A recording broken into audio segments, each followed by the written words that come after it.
Bienvenidos al módulo número 3 de nuestro curso Apropiación en conceptos de ciberseguridad. En esta ocasión hablaremos sobre los riesgos en el entorno digital, un aspecto fundamental para comprender cómo las amenazas pueden afectar la información y a los activos de información de cualquier organización. Analizaremos qué son los riesgos, cómo identificarlos y evaluarlos, y por qué reconocerlos a tiempo es clave para establecer medidas de protección adecuadas. Acompáñanos en este recorrido y descubramos juntos cómo transformar el conocimiento en prevención, creando estrategias efectivas de mitigación para los riesgos identificados. Luego de analizar nuestra matriz de activos de información, ya analizamos qué información tenemos, qué software sistemas de información tenemos, qué servicios, qué áreas seguras, qué roles, qué hardware tenemos. Ya analizamos la información pública clasificada y pública reservada. Ya tenemos en cuenta qué roles son indispensables para nuestro proceso. Ya tenemos en cuenta qué hardware influyen están dentro de nuestro proceso como tal. Ya tenemos claro también quién es nuestro propietario y nuestro custodio de información. Tenemos claro las tablas de retención documental. Tenemos claro la confidencialidad, la disponibilidad y la integridad de la información dentro de nuestros procesos. Entonces ahí, ya después de analizado eso, ya tenemos clara nuestra arquitectura de TI.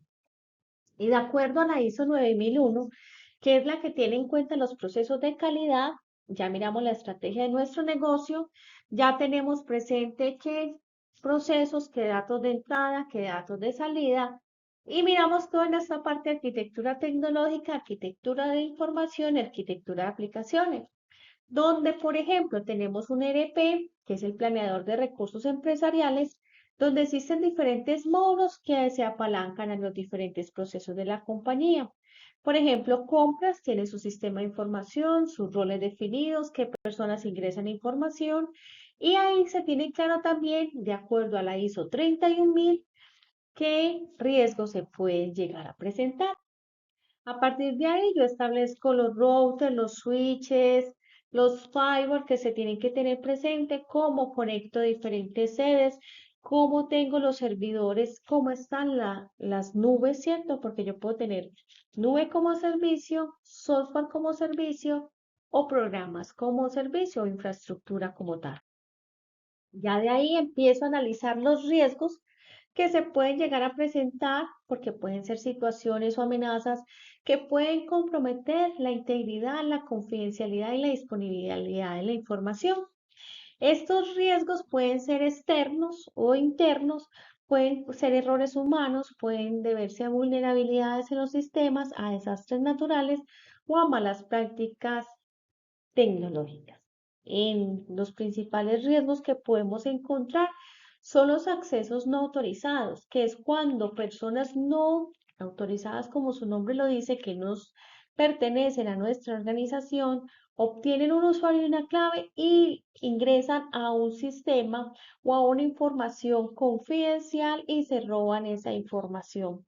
También tenemos toda esta parte de robo de datos, que es pérdida o sustracción de información sensible y confidencial por parte de atacantes. Interrupción de actividades, que son ataques que afectan la continuidad operativa, generando pérdidas económicas. El compromiso de reputación, que son las filtraciones o brechas que afectan la imagen pública de una empresa o individuo. Y las consecuencias legales. Incumplir normas de protección de datos puede resultar en sanciones legales.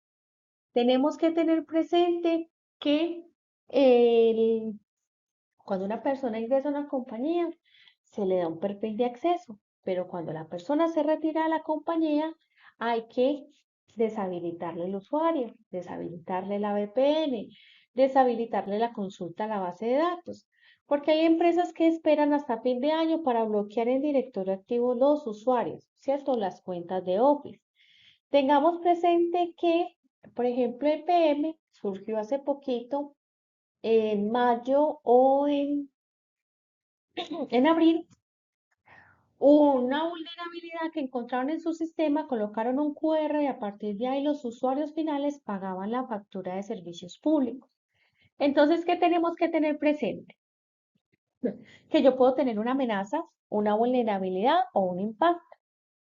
La amenaza es un agente, un evento que puede causar daño, por ejemplo, hackers, malwares o errores humanos, o vulnerabilidades, que son debilidades o fallos en los sistemas o procesos que pueden ser explotados. Y tengo un impacto, que son las consecuencias que tendría la materialización del riesgo, como la interrupción de servicios o el robo de información. Entonces tengamos presente que el riesgo siempre va a ser la probabilidad de que una amenaza aproveche una vulnerabilidad en los sistemas de información, lo que resulta en la exposición, pérdida o daño de datos, así como consecuencias negativas para la organización, pérdidas económicas, daños reputacionales o sanciones legales. Las amenazas se pueden presentar en el día a día. A usted en un correo electrónico le puede llegar un phishing, usted darle clic a la URL y a partir de ahí lo infecta y se genera un ransomware que lo que hace es cifrar la información y robarla. También podemos tener una falta de actualización en nuestro antivirus o en la falta de la actualización de los sistemas operativos. Por ejemplo, Microsoft ahora en octubre va para Windows 10, ya no va a dar más actualizaciones. Por lo tanto, los equipos de cómputo que utilizan los usuarios finales en su día a día, que tengan Windows 10, van a tener problemas en la actualización de esto y por lo tanto van a resultar vulnerables, ¿cierto? Todos los días encontramos un ataque diferente. Todos los días hay muchos ataques de phishing o los usuarios cometen errores dentro de la ingeniería social de pegar un papelito en el equipo de cómputo con la clave. Cualquier persona pasa, e ingresa al sistema y puede con una USB robar información confidencial. También podemos presentar muchos inconvenientes cuando descargamos información de Internet o cuando ingresamos a un sitio web, ¿cierto? Tenemos que garantizar que ese sitio web tenga el protocolo HTTPS, pero eso no es suficiente. También tenemos que tener en cuenta los login y las claves que digitamos en nuestro sistema de información y que el mero hecho de salir a Internet es una vulnerabilidad que se puede llegar a presentar en una empresa. Porque si no tenemos una seguridad perimetral, un buen filtro anti-spam, podemos tener una vulnerabilidad en nuestra empresa, porque la vulnerabilidad es una debilidad, fallo o punto débil en un sistema, aplicación, red, proceso o incluso los procedimientos de seguridad, que puede ser explotado por atacantes para comprometer la confidencialidad, integridad o disponibilidad de la información. Tenemos que tener presentes que estas debilidades siempre van a estar presentes en una configuración, en un sistema operativo, en la falta de actualización de la base de datos del antivirus, en la falta de actualización en la base de datos de Firewall, en la tener presente que tener equipos viejos y obsoletos, descontinuados, también es una vulnerabilidad, porque tanto el hardware como el software puede llevar a tener una vulnerabilidad en el sistema. Entonces, si tenemos presente todo esto, podemos analizar de que una falta de parches, una falta de error en la gestión de la contraseña, es decir, que un usuario tenga la misma contraseña durante todo un año, eso no se puede. Mínimo cada 2 meses se debe de cambiar las contraseñas y que el sistema, el directorio activo o el Intune garantice que la contraseña no sea repetida, sea alfanumérica, tenga 12 caracteres, no tenga nombres, apellidos, cédulas, fechas de nacimiento, nombres de perros, nombres de gatos, nombres de los hijos, para así no ser vulnerable, porque el hecho de colocar el nombre del hijo es una vulnerabilidad. ¿Por qué? Usted en su red social Facebook colocó que su nombre, que su papá, su mamá se llaman fulanito de tal, ¿cierto? Porque usted los tiene agregados en amigos y en las publicaciones que comentan los tiene etiquetado en sus hashtags la mejor familia. Pedro, Jacinto, Carlos y Juan, ¿cierto? Y su contraseña es Juan 1, 2, 3, 4. Es una contraseña vulnerable. A partir de ahí también tenemos que analizar que existen puertos que utilizan los diferentes aplicativos o los puertos que se pueden presentar en una red para enviar y recibir datos. Tenemos puertos que son con vulnerabilidades como el 2021, que es el FTP, que es un puerto inseguro y obsoleto, que es vulnerable a la autenticación anónima, ataques de fuerza bruta, secuencias de comandos entre sitios, ataques de directorio transversal y robo de credenciales. El puerto 22, que es el SSH, que asegura ataques de fuerza bruta, credenciales, explotaciones. El puerto 23, que es el TELNET, que es un protocolo antiguo y sin cifrado. El puerto 110, que es el POP3, que es para robo de credenciales, intercepciones de correo y ataques de phishing. El puerto 137, 139, 445, que es el SMB, que es vulnerable a exploits como Eternal Blue, ataques de fuerza bruta, captura de credenciales, NTLM, ejecución remota de código. El puerto 143, el IMAP, que es robo de credenciales, acceso no autorizado a correos electrónicos. El 443, que es el puerto HTTPS, aunque cifrado, puede ser objetivo de ataques de intermediario, explotación a vulnerabilidades de aplicaciones web, certificados falsos. El 3389, que es el RDP, ataques de fuerza bruta, acceso remoto no autorizado, ransomware, explotación de vulnerabilidades de protocolo. Tenemos que tener presentes que los puertos vulnerables, la información en una red se envía y se recibe, ¿cierto? Y para eso hay unos canales.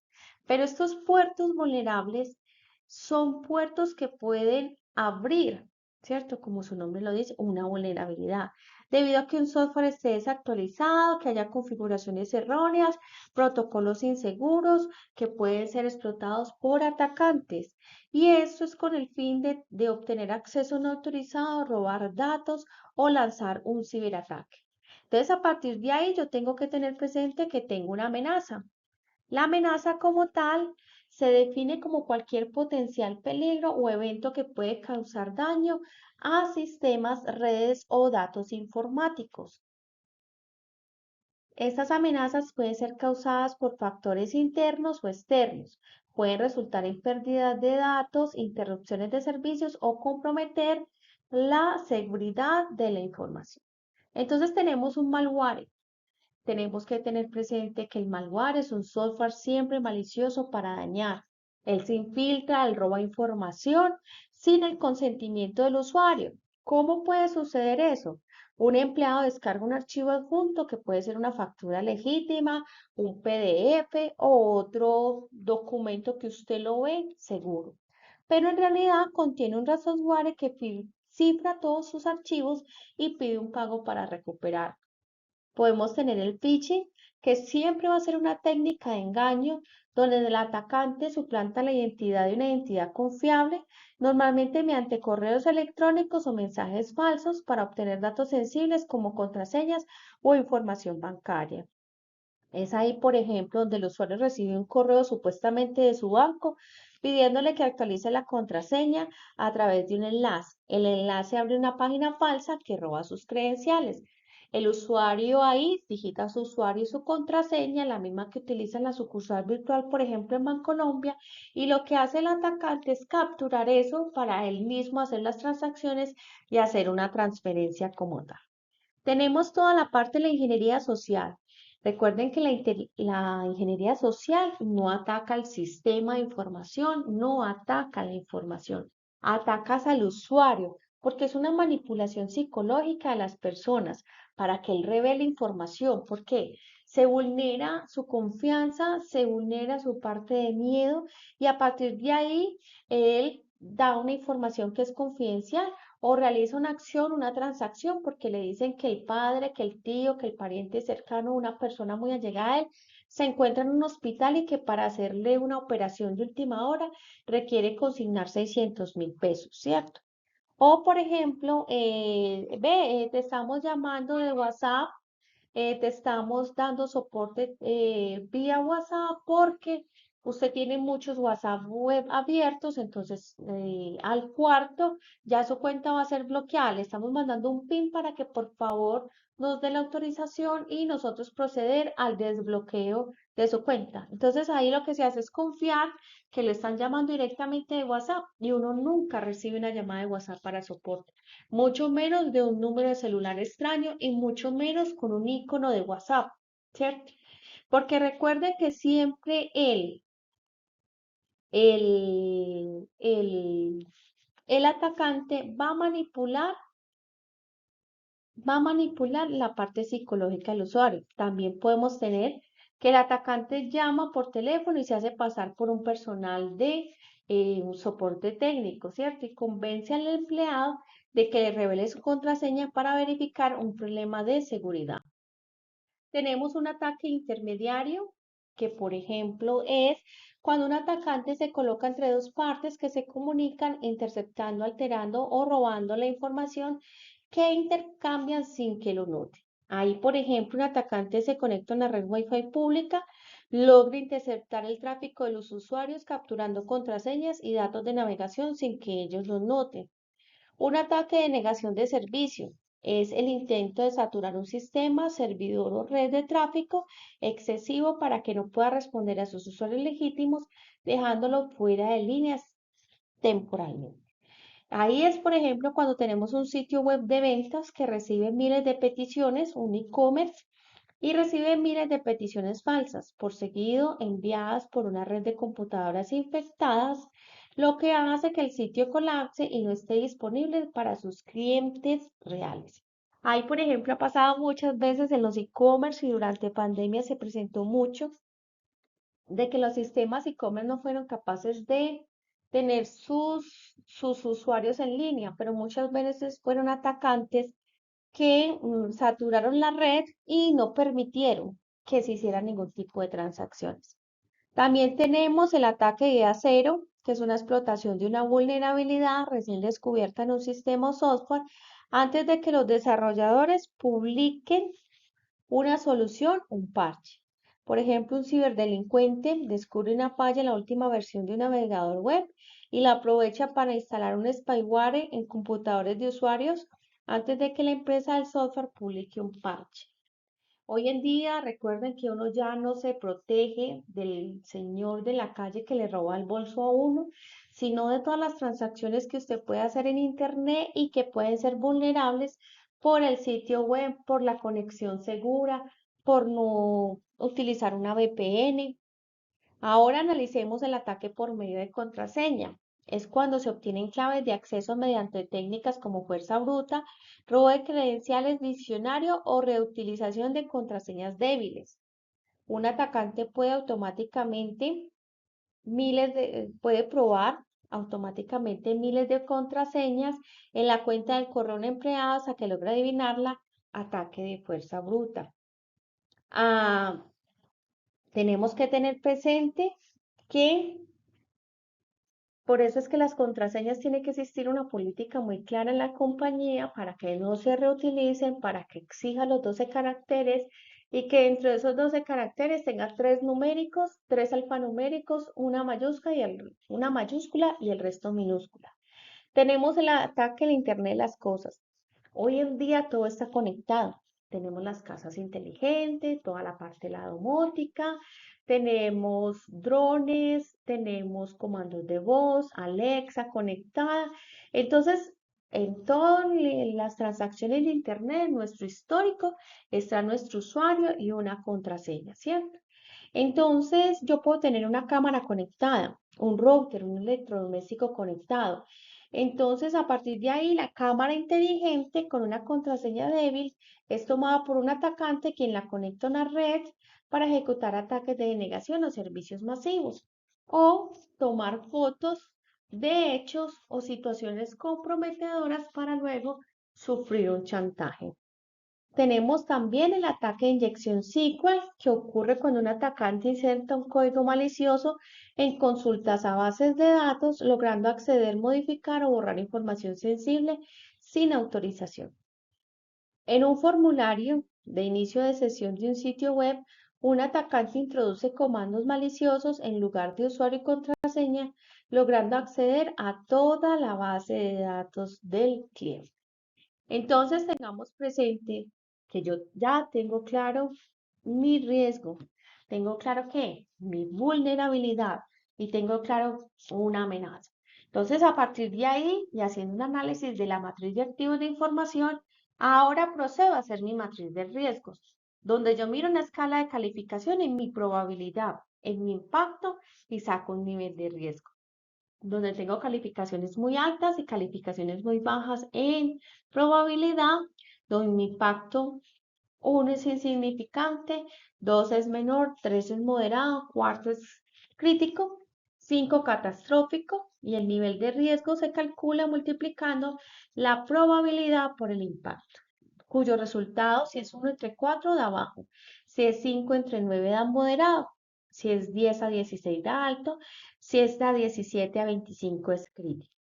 Entonces, a partir de ahí, yo tengo que establecerme preguntas basadas en la confidencialidad, en la disponibilidad y en la integridad. Por ejemplo, la confidencialidad.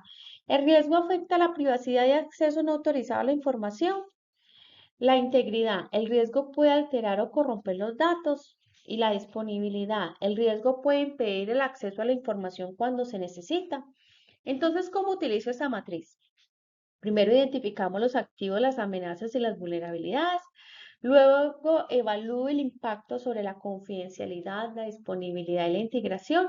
Asigno una calificación, calculo el riesgo, priorizo la gestión y siempre tengo en cuenta que la triada permite un análisis muy completo para alinearla con las mejores prácticas en ciberseguridad.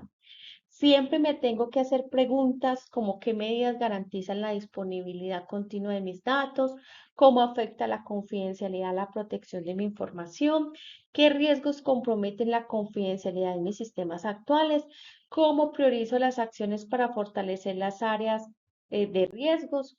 Entonces establezco, de acuerdo a mi activo de información, una amenaza, una vulnerabilidad y a partir de ahí establezco, según la escala que les indiqué, la probabilidad, el impacto, calculo el nivel de riesgo, miro mi confidencialidad, mi integridad y mi disponibilidad y a partir de ahí clasifico mi riesgo en crítico, alto o moderado. De acuerdo a esto, lo que es crítico y lo que es alto, le tengo que establecer una estrategia de mitigación. Por ejemplo, analicemos esta base de datos del cliente. Tengo una amenaza de acceso no autorizado. Tengo una vulnerabilidad de permisos mal configurados. La probabilidad es 4 en garantizar que esa confidencialidad sea alta y que la disponibilidad sea media porque esa base de datos de los clientes no afectaría a mi core de negocio. Pues recuerden que esto está basado según la empresa. Y por lo tanto mi clasificación es crítica. Entonces a partir de ahí yo hago una estrategia efectiva de mitigación de riesgos donde esa estrategia tiene que cumplir unas características claves como que sea completa, que sea consolidada, que sea colaborativa y que sea adaptable al contexto. Cuando yo hablo de completa es porque yo estoy teniendo en cuenta todos los aspectos relevantes, desde la parte de la red, la parte de la nube, la parte de la protección de datos, hacia la capacitación del personal en la actualización de las nuevas políticas de ciberseguridad, sobre analizar toda la parte de la gestión de identidades, consolidar toda esa información, mirar que todas las áreas tengan controles de seguridad, tengo que evitar brechas, tengo que permitir toda la gestión consolidada y eficiente, tengo que tenerla colaborativa, que es que no solamente el área de TI es responsable de los activos de información, porque los propietarios de la información tienen que garantizar tener esa conciencia y esa responsabilidad sobre la seguridad de la información. y adaptarla al contexto que se basa en una evaluación realista de los riesgos, amenazas y vulnerabilidades específicos de la organización y se alinea con los objetivos y prioridades del negocio. Lo que les indicaba la diapositiva número 3, donde hablábamos de la arquitectura de TI, mirando la arquitectura empresarial, la organización, sus procesos, toda la parte de aplicaciones, toda la parte de arquitectura en la nube, de las redes, de las VPNs y todos los componentes que se tienen en cuenta. Entonces, para eso, yo tengo que tener en cuenta que también cumpla con características de que sea proactiva y reactiva, medible y revisable. Proactiva es cuando yo prevengo, ¿cierto? Evitar incidentes. Y reactiva es cuando yo puedo responder y recuperarme ante ellos. Pero ¿qué tengo que garantizar? La continuidad del negocio. Tenemos que tener presente que la continuidad del negocio se basa en el plan de recuperación de desastres y el plan de continuidad del negocio, donde yo establezco qué es lo más crítico para la compañía, cuáles son los procesos core de negocio y sin ese proceso la empresa no puede sobrevivir. Y de acuerdo a eso, por cada proceso, por cada sistema de información, cuantifico cuánta sería la pérdida. Eso con el fin de hacer inversiones en tecnología y de dejar claro en qué se puede invertir, cuál es la prioridad y cuáles son más moderados.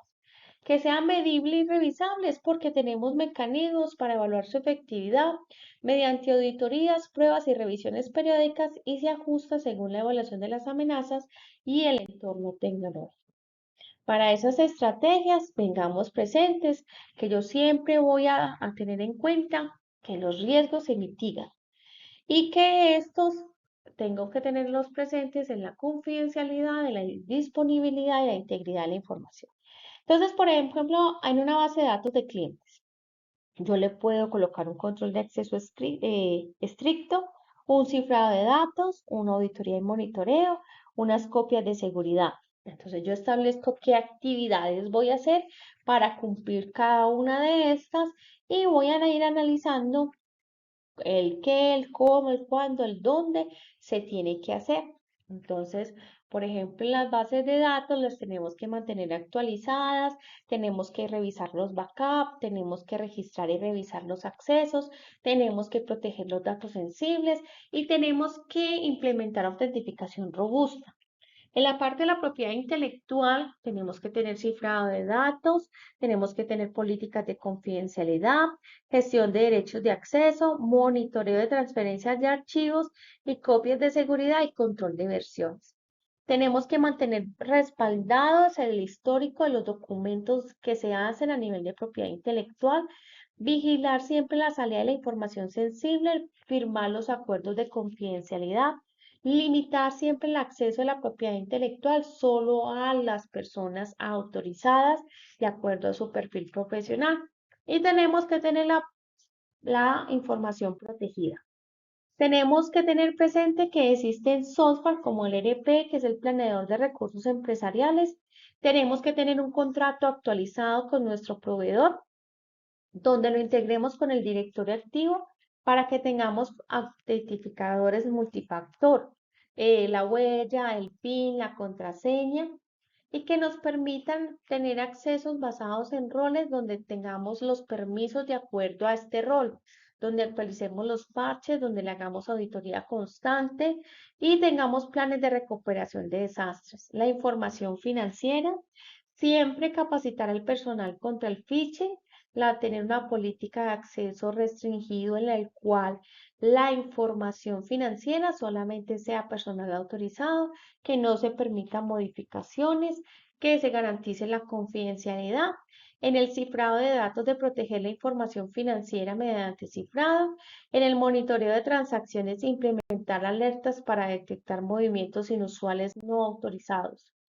Correos electrónicos corporativos, a tener la autentificación doble factor, tener filtros anti-spam, anti-phishing, anti-malware, tener políticas de uso seguro, tener auditoría de accesos. En los dispositivos móviles de empleados, tener gestión de dispositivos centralizando la administración aplicando políticas de seguridad en los dispositivos.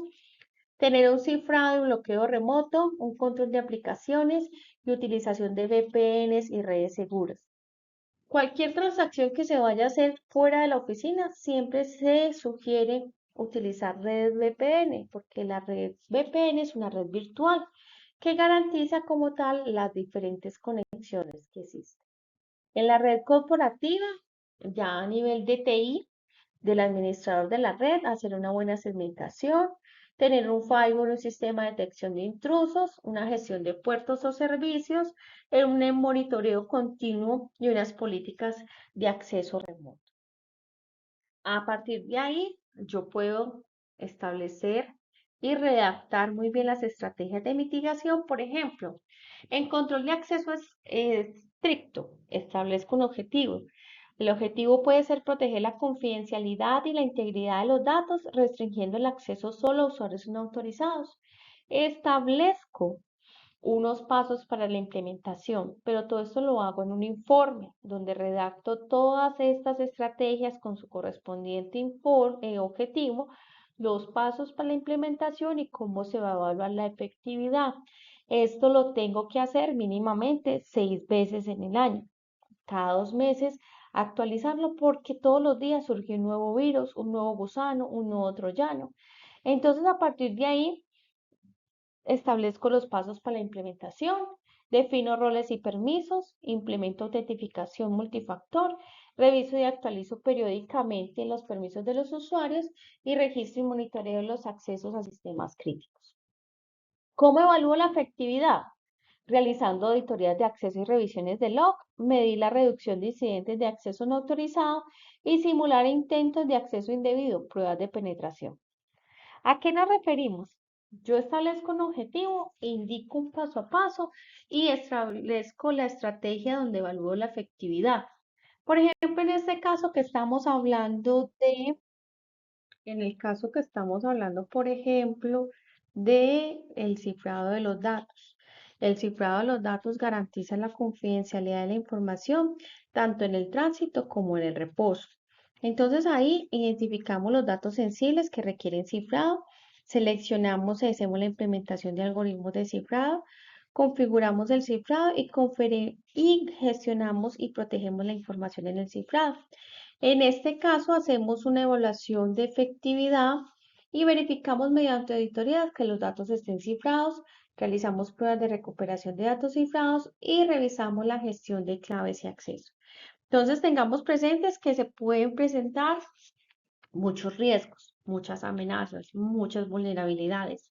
La matriz de riesgos me va a llevar a tener la consolidación de la probabilidad del impacto, establezco los siguientes niveles y a partir de ahí garantizo dentro de esta matriz que ya tenga un análisis de mis activos de información, que ya tenga el análisis de las amenazas, que ya tenga el análisis de las vulnerabilidades, de las probabilidades, del impacto, del nivel de riesgo con su correspondiente confidencialidad, integridad y disponibilidad de la información para así realizar una buena clasificación de riesgos y así establecer estrategias de mitigación para los riesgos críticos y altos, ¿cierto? Y poder establecer nuevas medidas. Recordemos que debemos de proteger, asegurar y garantizar la información porque la ciberseguridad es un desafío de todos. Muchas gracias.